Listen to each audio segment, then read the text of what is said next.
mio amore, come farò a conquistargli il cuore? Un giorno me ne andavo solo solo, il cuore mi batteva 100 all'ora, quando le dissi che la volevo amare, mi diede un bacio e l'amor sbocciò. Marina, Marina, Marina, Marina, ti voglio più presto sposare. Marina, Marina, Marina, Marina, ti voglio più presto sposare. Oh mia bella mora, no, non mi lasciare, non mi devi rovinare. Oh no, no, no, no, no. Oh mia bella mora, no, non mi lasciare, non mi devi rovinare. Oh no, no, no, no, no. Oh no, no, no, no, no.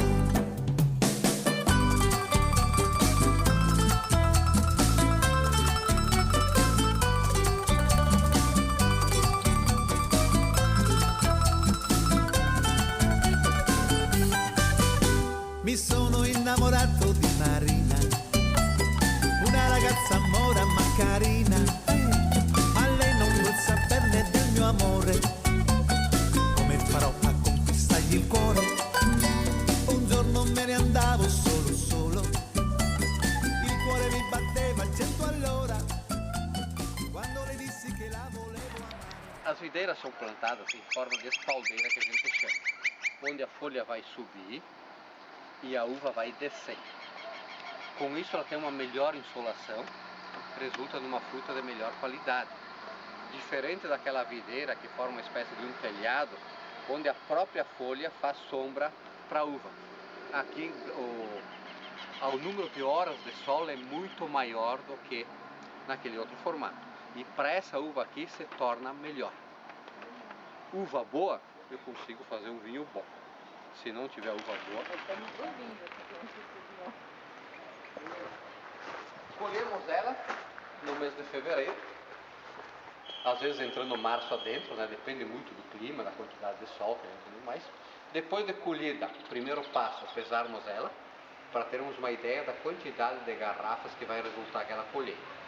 No nosso método, 1,1 kg de uva resulta em uma garrafa de 750.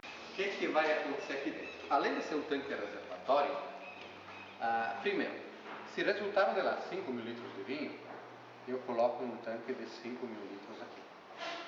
Se resultou 4.990 litros, eu não posso botar num tanque de 5 mil litros, porque eu não posso ter ar dentro do tanque, é um espaço com ar dentro. Tem que ficar exato. Exato. Por isso que eu peso a uva lá, para saber se eu colhi a quantidade suficiente para encher o tanque, tá? E se eu tenho vinho de sobra ainda. Por quê? Eu preciso sobrar uma média de 15% desse vinho. O que vai acontecer aqui dentro? Aqui dentro o vinho vai sofrer um processo de filtração natural. As impurezas do vinho vão começar a decantar e vão formar um depósito no fundo do tanque chamado de borra do vinho.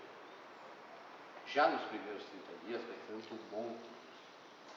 E se eu deixar isso aqui em contato com o vinho, como isso que depois de torna um material orgânico, ele vai entrar em estado de decomposição e vai passar um gosto rúcula. Como a gente faz um vinho para gastronomia, eu quero paladar. Então, escolhi o americano. Além de aportar um toque da madeira, ele aporta notas de baunilha, deixa o vinho com uma sensação de doçura na boca. Então, o que eu faço? Durante o período que fica aí, retiro 225 litros, ponho aqui, deixo uma média de 6 meses, volto para lá. Retiro mais 225, deixo 6 meses, volto para lá.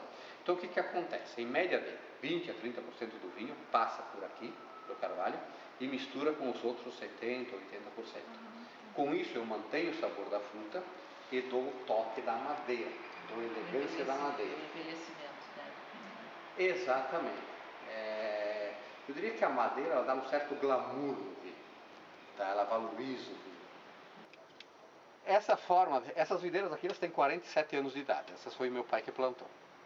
Aquelas lá no fundão, lá embaixo, lá atrás, tem 102 anos, foi meu avô que plantou. Essa forma de condução é chamada de latada, ela forma uma espécie de um telhado, todo ele sustentado por arames. Tá? E antigamente, para sustentar esses arames, poste de concreto não tinha, serraria não tinha. Então os imigrantes trouxeram para cá os plátanos. Ah, esse aí é um tronco de plátano. Que é uma árvore que cresce depressa, se reproduz pela forma de estaqueamento e permite a poda total dela sem que ela morra. Então todo ano a gente poda ela por completo, para ela não se tornar uma árvore gigante e fazer muita sombra para o vinhedo. Não se usa praticamente mais isso por causa do trabalho da poda.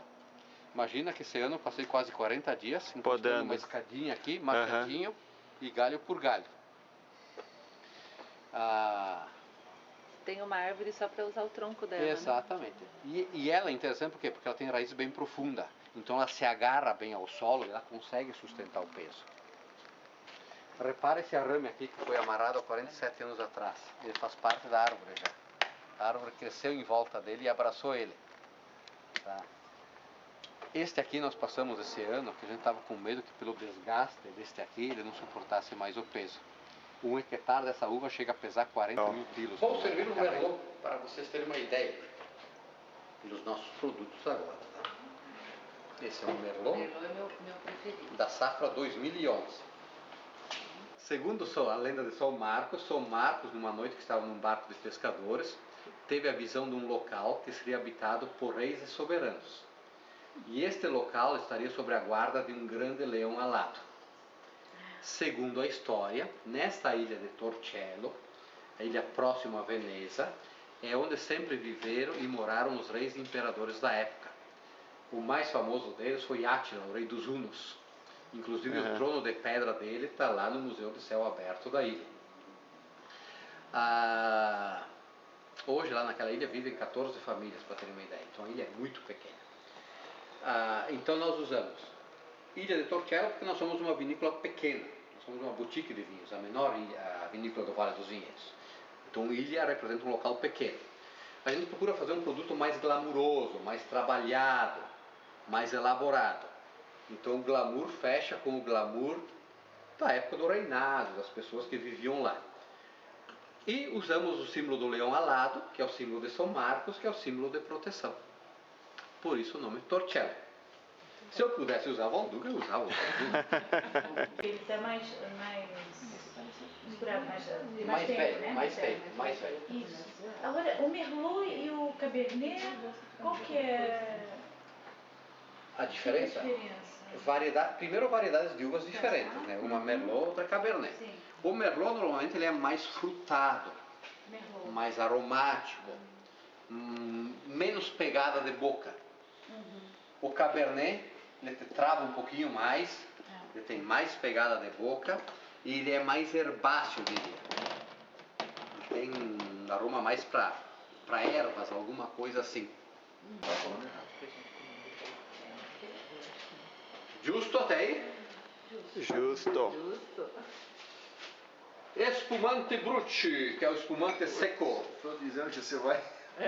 Este E a Pô, eu já me primeira. arrependi de não ter arrumado Vocês alguém. estão Viu? só na primeira, que nem a gente aqui? Pois é. Estão só na primeira.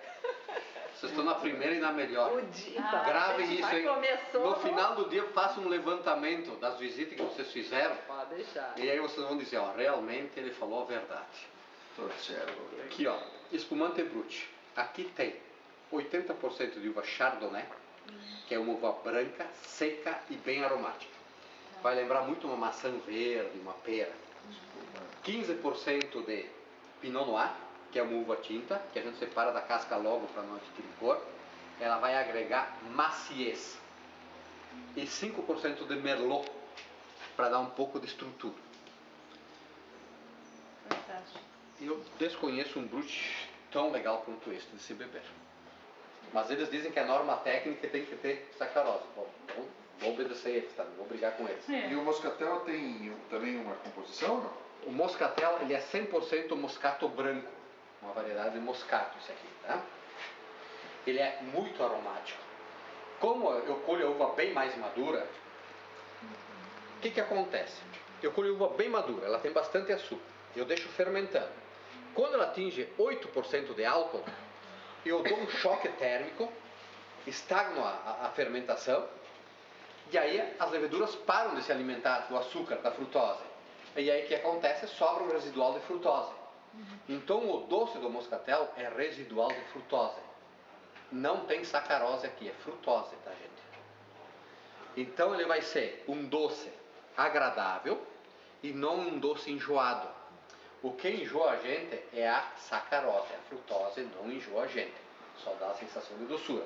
Você bebe uma garrafa e não enjoa, tranquilamente.